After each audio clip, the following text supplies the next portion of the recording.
Hello everyone, I greet in the name of God Almighty. My name is Apostle Nathan Silas, and today we have a very interesting video to react to, and this one says that the death of Prophet Muhammad's son.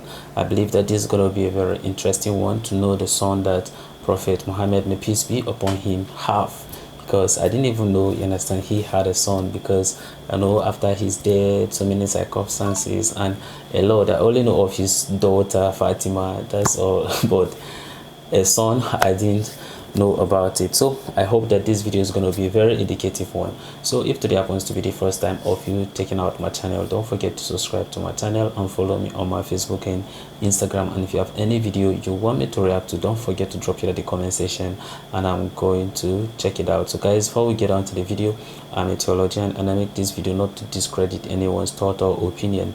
This is basically for educational purposes, and I believe that at the end of this video we all are going to learn from this. So guys, without any further ado, let's get on to this video and check this out.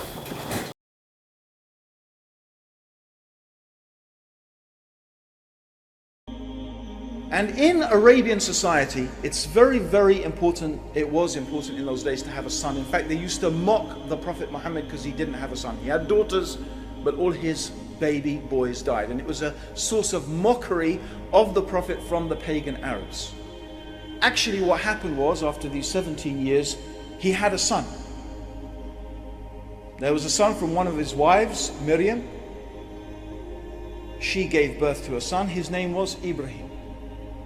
And when Ibrahim was 6 months old, a little baby, he died. Actually, he died in the arms. The Prophet was holding him as he died. So this child died in his arms. And even the Prophet was crying. And they used to think that, you shouldn't cry when someone dies. And, they said, oh, Messenger of God, you told us not to do this. They said, no, this crying is from compassion. It's not from disbelief in God or questioning God. It's just from compassion for that child. That's allowed. Anyway, it's not the point. The point is that on the same day that his son died, there was an eclipse of the sun. So his son dies. On the same day that his son dies, there is an eclipse of the sun. Now even today I've told some people that, and I didn't even finish my story, and they said, that's amazing, he must have been a prophet. Right? And sure enough, by the way, at that time people came running out. They said, look, even the sun darkens for the death of the child of the Messenger of God. This is what the people were saying. Now imagine this, please think about it. If you're a liar, you've been inventing all these years, trying to persuade people you're a prophet and this and that, here's your chance. I mean, okay, your son's died, but still, after all of this, you'd say, you see, I told you, everyone. Didn't I tell you? Didn't I tell you? Look at that. What more do you want?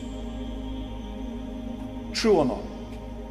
Wouldn't a con man, a liar, wouldn't he take an opportunity like that? No doubt. And imagine if you were deluded, just a madman, you're just thinking and imagining the same thing. You'd say, yes, it's a sign from God. You see, I told you, I'm a prophet. God's sign. But actually, the Prophet Muhammad did not do that at all. In fact, when he heard the people, he called them.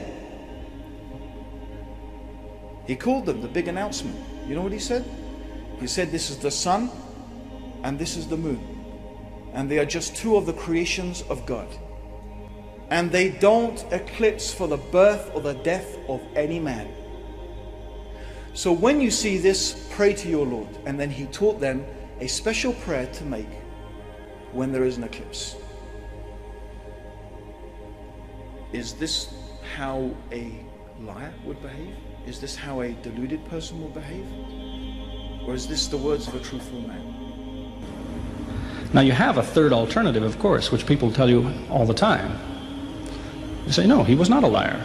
He was not a crazy man. He was deceived by the devil. Deceived by the devil. It's an interesting idea, but whatever you say, you better be ready to back it up. There's a lot of difficulties with that idea. For example, there is a verse in the Quran which tells the reader about a good habit to develop, it tells him, before you read this book, always say, A'udhu billahi minash shaitani rajim, which means I take refuge in God from Satan the rejected. Is this Satan who wrote this? Who said, before you read my book, ask God to save you from me? Is that Satan who wrote that? As Jesus said, if Satan is divided against himself, then his kingdom will fall. He's fighting against his own interests.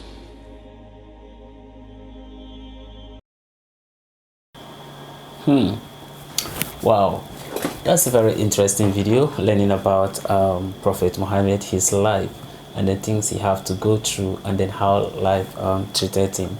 I know that there are so many things, and I have learned before about his life, and then how he was living in a sun with people, but I did not know about him when it comes to giving birth to male children, that those are some of the things he faced, despite the fact that him being the prophet and messenger of God, but then he still faced mockery from the people. So it means that him being the prophet did not stop the people, from all this mockery. And as a matter of fact, I think it shows that when this scenario of him unable to give birth to a male child comes in, at that time he was already a prophet, and that's why you see the people were kind of mocking him, talking about, he says that he was a prophet of God, so why is all these things still happening to him? Do you get the whole thing? But on the second note, I kind of feels like there's actually a reasons why God did not allow him to have a male child. What do you think could happen if if Ibrahim, for instance, that his son that he gave birth to, or any of his sons survive? Let's assume that any of his sons survive. What do you think will happen to the family? Don't you think that maybe probably it could have turned to some kind of a deity or something like that, that people would like to go and maybe probably worship him or something like that? What do you think? What do you think, in a sense, is the main reasons why God was not be able to allow Ibrahim, that child, in a sense, to survive, since the rest has been dying, but then at least this one was able to stay for so many months before he died?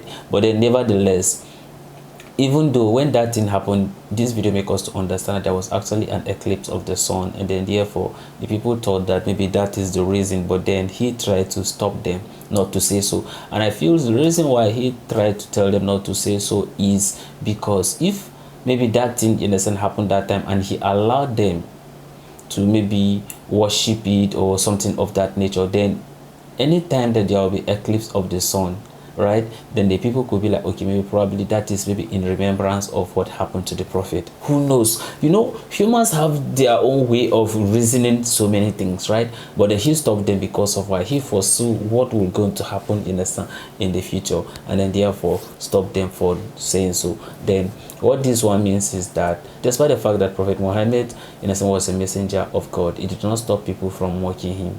People mock him, make mockery of him and all that, despite the fact that he has gone out, make a lot of treaty, being a leader, teach the people and all that. But does it stop them, in a sense, from mocking him? No. So it means that once you're a child of God, or you decide to set yourself, in a sense, from the children of this world to do things that you feel that it is right, in a sense, in the sight of God, people are going to make mockery of you. And when people make mockery of you, you don't have to be worried, just like how the prophet, in a sense, was not worried about their mockery. All that your focus should be is doing things in the sense that God has wanted you to do, or God has commanded you to do. Don't fully aware that your reward is not even here. Your reward is actually, in a sense, in heaven. So your worry should be afterlife and not here on this very earth, because here, in a sense, is full of so many uncertainties, a lot of suffering, a lot of things, in a sense, going on here. So your focus is not supposed to be here. Your focus is supposed to be in heaven and not on this very earth. So when you see your maker, and then you have to give an account of what you do here on this very earth, what are you going to say? So this is some things that we should be bothering ourselves with, and not on things that will not take us to anywhere. We have seen, you understand, how prophet was able to handle this kind of situation. Well, I'm not married, so I don't even know what it means, in a sense, to even lose a child. Even though to lose a family, yes, I have experienced those ones, and the death ones, in a sense, is very painful. It makes you feel so empty and all that. But then for this very one, I have not experienced, and I don't even pray for that anyway. But then I know that it's gonna be a very sad moment. It was a sad moment, in a sense, for him, but then he was able to handle it, not just only as a husband, but then also as a leader, as someone, as a messenger of God. So many reasons, you understand, he was able to handle it well, despite the fact that, you understand, when he cried. But then it does not mean that when things like that happen and then you cry makes you weak or make you of any less. But then, you know, God knows the best, and God knows why things like that, understand, happen to him. A very interesting video, a very emotional one, a very sad one, because it's something that I know that for parent would not like to experience these kind of things, but then nevertheless things like that, understand, happen. But then let's all give glory to God when it does. So this is the end of my video. If you like my reaction, you should like, share, and subscribe. And if you have any video you want me to react to, don't forget to drop it at the comment section, and I'm going to check it out. So guys, you remain blessed, and I see you in my next video. Bye bye.